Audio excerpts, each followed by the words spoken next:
Here we go. All right.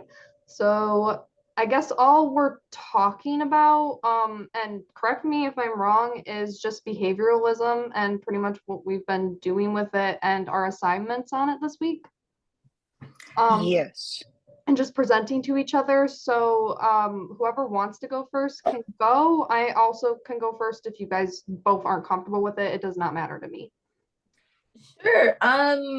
Yeah, so as far as I have gotten with this, as far as I like understand what we're supposed to be doing, because when it was like, come with the draft of your project, I was like, draft of the project? What do you mean draft of the project? Like what? So I was just telling my roommate that. I was like, I'm actually confused. So I hope I'm not like underprepared. I Yeah, feel like so I feel like I'm the most underprepared because I was like, hold on.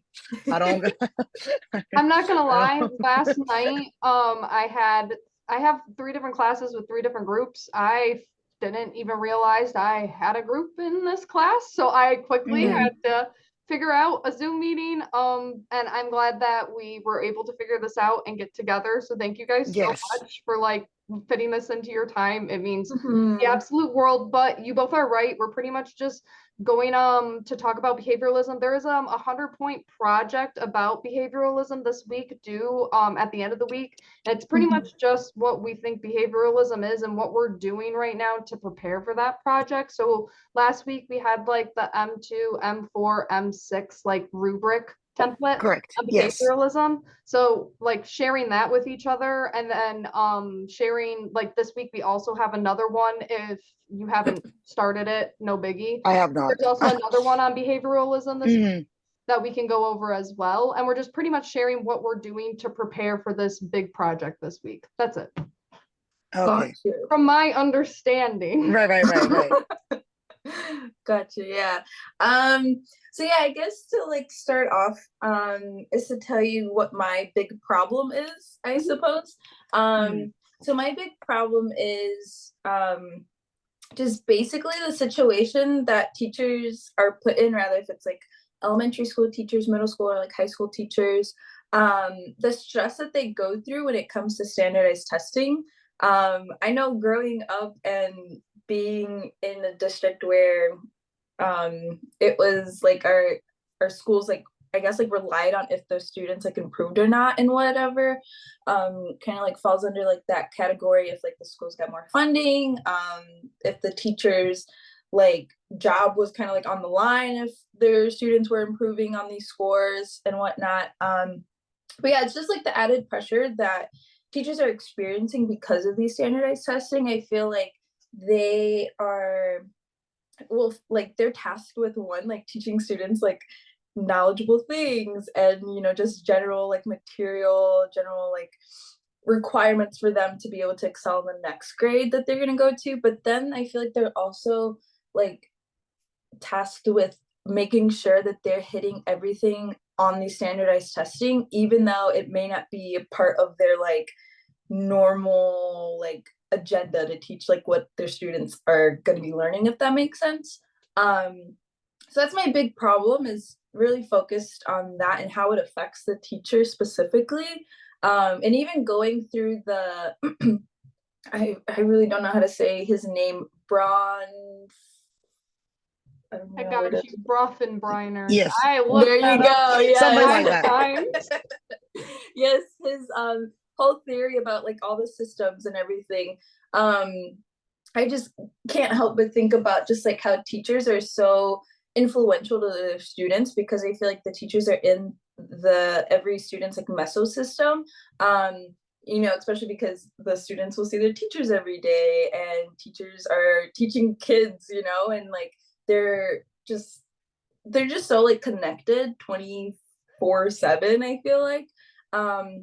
And so I think that like my project is going to see like, okay, like how can like with the teachers being so closely involved with their students, within like their systems and everything, how can kind of that load be lifted off of the teacher some way somehow. I know for the video that I posted for this past week's discussion was like, oh, like how can teachers, I don't know, like incorporate the standardized testing material into their everyday material, so it doesn't feel like they're teaching two completely opposite things, and they're kind of like, you know, kind of feels like they're in a circus trying to balance one act on one hand and another act on another. So I remember like just teachers growing up being so stressed during that time period. Like, okay, guys, like these tests are like very important. Like you have to improve your scores and da da da da. And it's like little did I know that like it affects the teacher so much. And like even as a student, like feeling that stress myself because the teacher was also stressed out. And then also being like, dang, like if I don't improve, like does that mean that I'm not like learning or anything? But yeah, so that's what I have so far. And then I guess like I think another thing for behavioralism that I connected to my big problem, I think the biggest one would have been I'm trying to find it. Like classical conditioning, because that deals with Pavlov's dog and his experiment and everything. So trying to, like I said, like how teachers like you know, may see on their like calendar from like their school or from like their district, oh, like standardized testing is like, I don't know, like November 12th through the 14th. And then it can create that kind of like stress induced like anxiety and just kind of like overflow of just so many things. And so I feel like, I don't know, just creating an environment for the teachers and their like curriculum to where they aren't feeling so stressed out because there's so much on their plate. I have a question for you. Yeah. I don't mean to cut you off. Oh no, you're good. But so when you're focusing on standardized testing, is it mostly like the stress that teachers have, that focal points, like, you know, most standardized testing goes into like profitability for schools, how much money they're going to be funded. So is it like focal pointing on the stress of that and focal pointing on having to teach random subjects for the standardized testing? And then like, I'm just like, I don't know, making like looking at which one it is. I'm sorry. Yeah, no, you're fine. I think that's kind of on my end is, I guess, like not making it clear enough. I think I kind of want to more focus in on what's it called? The like aspect of like the stress that the teachers like go through. And I think like the first one that you mentioned was kind of like the funding of the schools. It kind of like falls under that. So I guess like it's a really broad umbrella too. But yeah, I think mostly just like the stress that like the teachers go through and how that can affect just the whole environment like of their classroom and even affect their ability to like really just be the like awesome teacher that they can be. Because stress can like do so much to one's just brain and just everything. But yeah, does that answer your question? Yeah, no, that's a perfect. I love that big. Like, I haven't thought about standardized testing in so long because I've been graduated now from high school for goodness, too long. Don't worry, I Sam. don't want to admit. So it's really cool that you're focusing on standardized testing in a way that you know, focal points on stress, and I really like that you tied into behavioralism by showing that teachers being under stressed are going to change the environment that of course those kids are learning in. So no, I think that's great, and you're on definitely the right track with where you're going, and I think your project is going to be great. I really do think you're on the right track. Oh, thank you. I appreciate that. But yeah, so that's pretty much it. I think like with just you, Julie, asking those questions really just helped me like kind of zone in on what I can just how I can like move forward from this too. And even like studying out, you know, just the whole like logical standpoint and even the like psychological standpoint of stress on like human beings and everything too. Because even like with us being students, you know, like taking like so many courses and like the stress just takes a toll on everyone. But yeah, so that's my big problem. Oh, that's great. Your relationship Awesome. with behavioralism was great. I love it. I really do think that you're going to do great this week and your project should go great. Thank you. I can Julia, go. do you mind if you go? Yeah. Oh yeah, Thank no, you so I much. totally don't mind. I would love to get it over with, not gonna lie. So I'm definitely reading off of my screen right now, so bear with me while we go through this.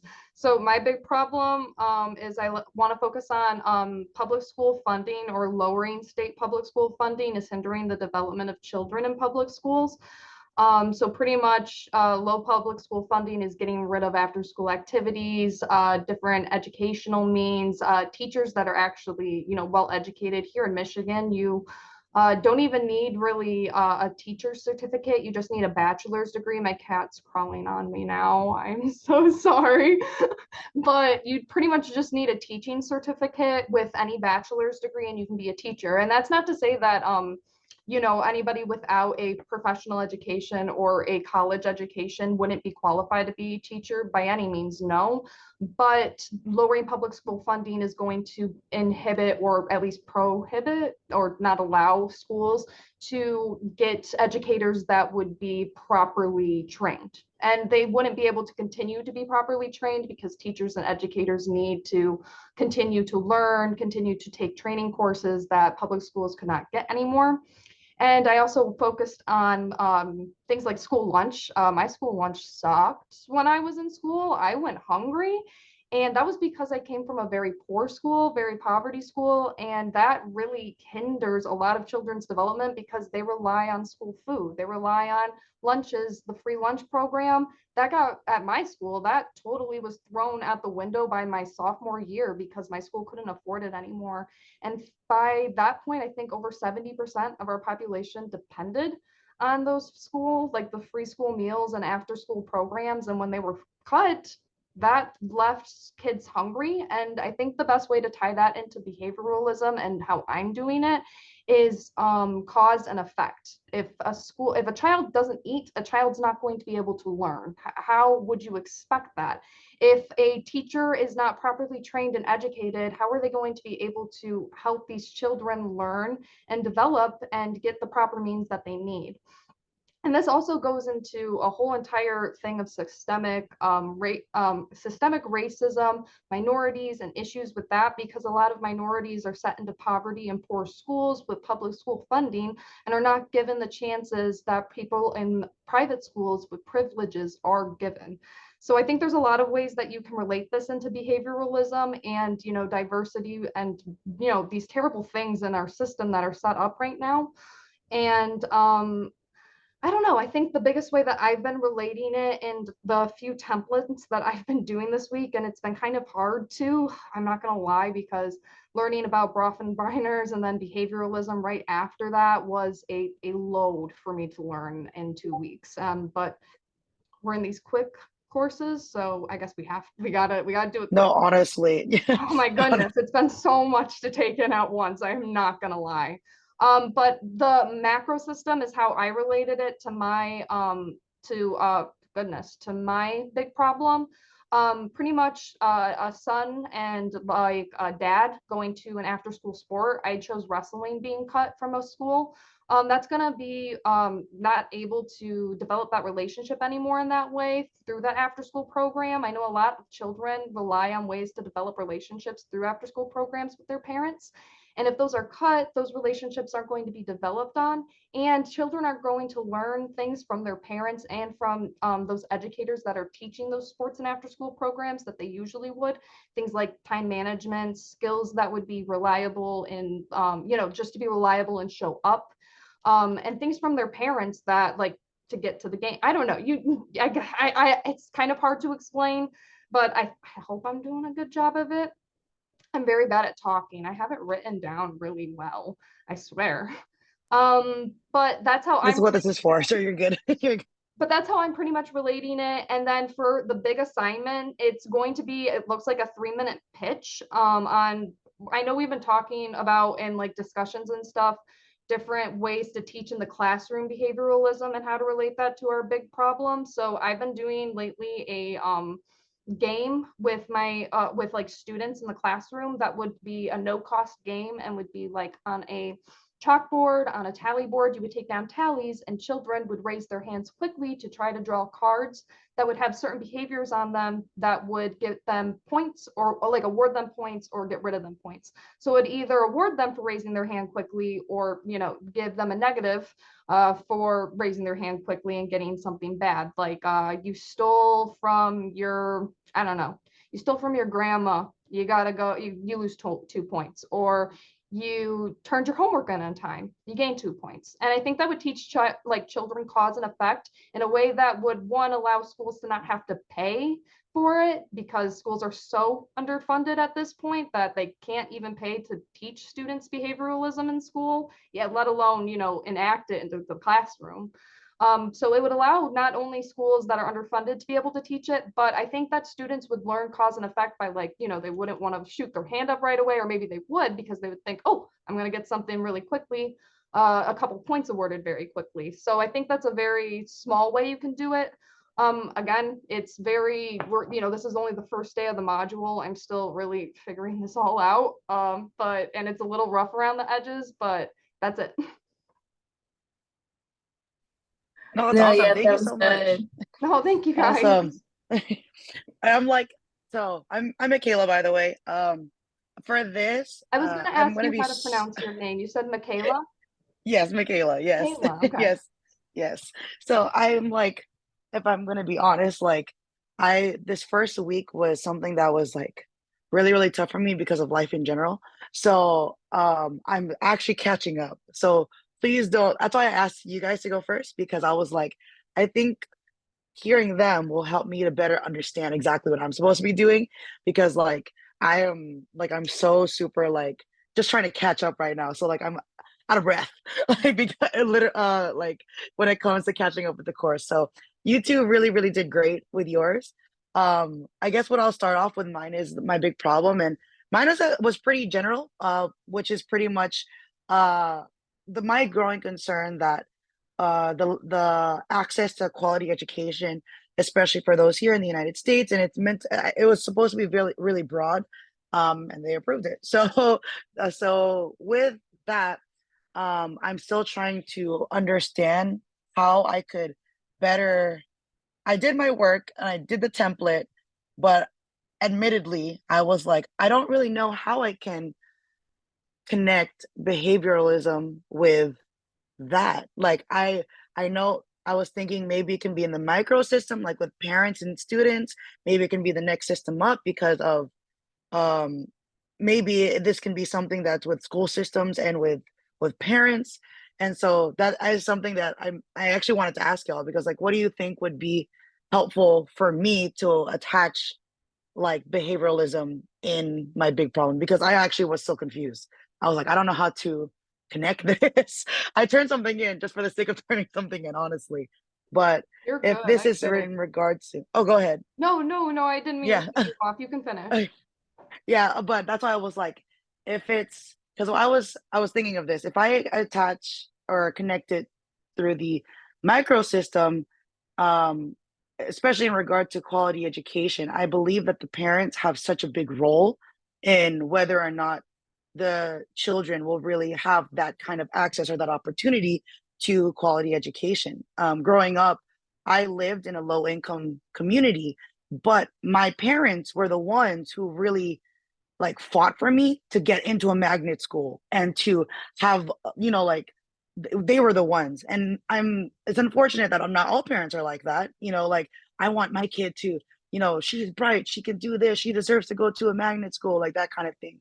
So but that's what I realized for me. Like that was my instance growing up, and because of it, that also really affected how my siblings got to. So I have three younger siblings. Because I got into the magnet school, all three of my siblings got to go to the magnet school too. So I was thinking that if behavior is like, I'm still trying to figure out really how to connect that that that theory into how it can affect having greater access to quality education. So microsystem is obviously like was with parents, but could I go up and have it with with the school system, like how the parents interact with the school system. What do you is that does that make sense? Sorry, like I'm just like thinking out loud right now. No, that makes total sense. And actually, Michaela, you and I have, I think, very similar big Yes. problems where we're talking Mhm. about, underfunding. Mine is talking about underfunding, and yours is more talking about the systemic issues that go into the Yes. underfunding of it. Yes. And I think really then that you could like focal point on kind of the same thing that I'm doing. You could do Hmm. different aspects of things that are funded and why Right. children don't get those things anymore if they're not funded. Or you could even focus on let me really quickly bring out I have a thing about Grofenbreiner's different the five different whatever Yeah. the The five systems. different whatever Yeah. it's The called. circles. I'm Thank glad you so you much, by the way. get it. You guys are such a big help. Like listening to you talk, like both of you explain yours, like, okay, like it's like seeping in and like setting it with me. So I'm like, okay, so now I see like I have to go about it this way. And so I super duper appreciate the both of you as well. So thank you so much. Oh no, it's so much to take in. I took Yeah. a year off from college and then I came back in this semester and I'm like I was crying yesterday. I ain't gonna lie. I'm like, oh my God. I, I was like, I don't know what's happening in this class right now. I was like, let me just turn this in so I can get my points in. But Like you that was really definitely what, do. Like I yeah. think you're counting yourself down when you definitely have a very good grasp on Okay. your big problem. Okay. You're trying to understand how it relates, and you're even Right. understanding that in the microsystem it can relate. But if you're wanting Right. to go bigger picture, which is what I Right. think you're wanting to do, you could Right. relate it to the macro system in the way that Which, cultural influences go into it.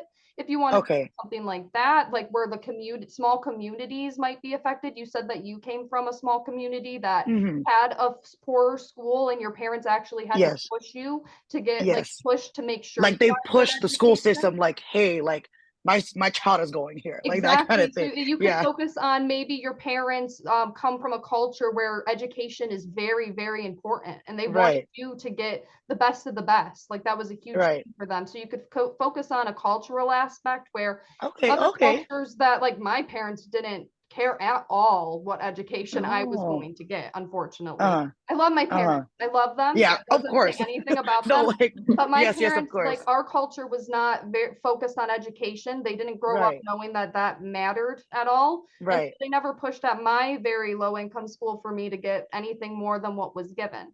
And so I Hmm. think you could focus on a cultural aspect of the macro system where your family was taught like this education and they should have is so Right. important and they Yeah. pushed for it for you. Or you Right. could talk about goodness, I'm trying to look right now. No, I Uh, that's why I'm literally looking at the thing and I'm like, Yeah, I'm like, where putting do I it right? down too. You could talk about the chrono system, so like changes over time and like systemic, Okay. like the reason that like schools are underfunded right now. You could talk about Uh-huh. the changes in funding over time and the laws that have changed. And what state are you Right. from?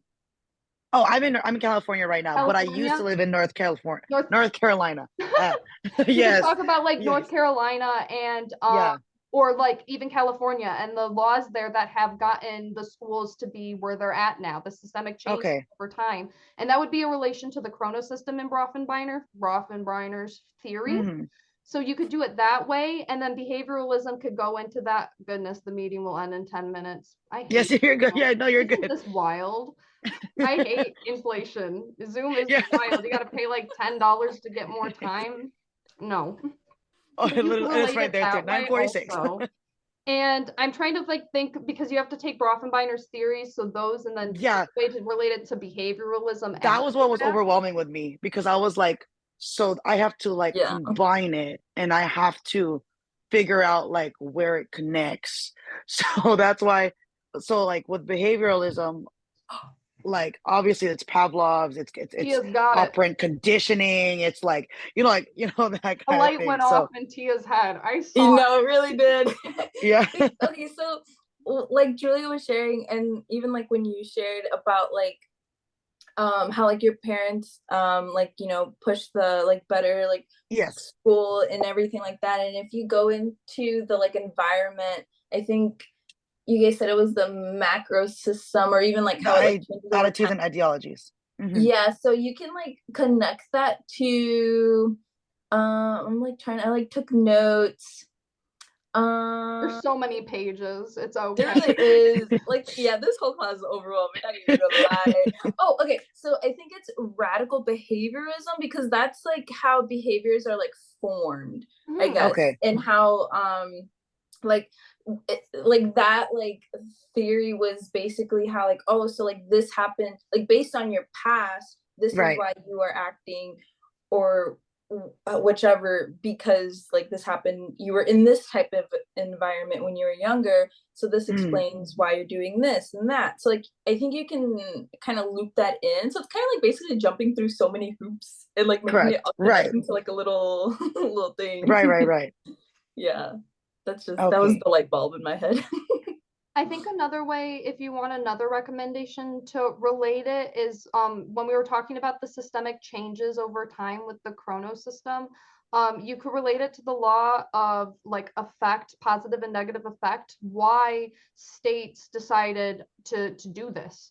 Why the Right. what was the positive that like what was the positive outcome to states doing this? Why did they cut so much funding from school, which education is so important to kids, like that's Right. the future? What was the positive that led to this, to them doing that, or what was the negative?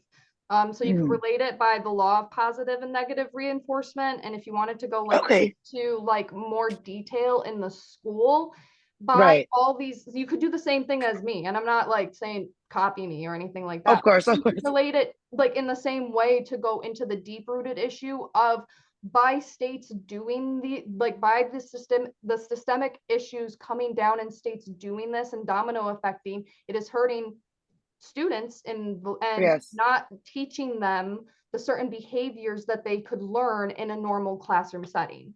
Like I Right. know here in Michigan, I live right near Detroit, and unfortunately here in the urban city, a lot of like teachers don't have enough time in the classroom to have one-on-one time with individuals. So you could relate that. That's a huge systemic issue. Right.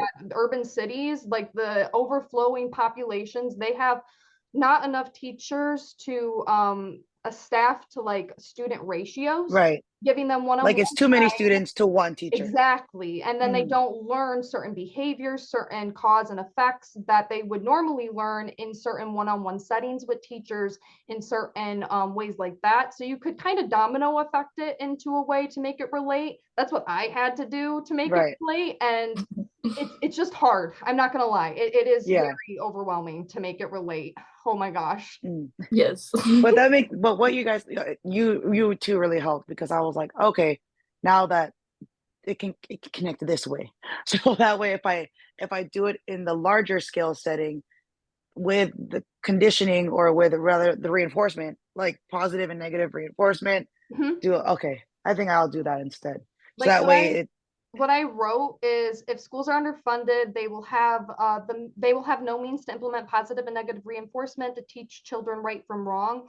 Law of effects shows the need for positive and negative reinforcement. Without enough teachers, there are not enough eyes to see what is going on and act accordingly. This could lead to children thinking it's okay to push others down. I relate this to Brofenbeiner's theory in class to the macro system. There is right from wrong in all cultures, and we decide what it is. And in the classroom, this is one of the first ways that we learn it. So you could relate it in that way. I did it kind of in the same exact way. I'm just showing you how I right. did it because we have very similar, It's like, yeah, very, very kind of yes, on the yes. dot. Yours is just the wider picture of literally what Yeah, I'm doing. right. So Okay. I think that we're good. I'm going to stop Yeah, recording really quickly though. And yes. then if we could just wrap up, because we only got a couple minutes. I'm going to stop. Is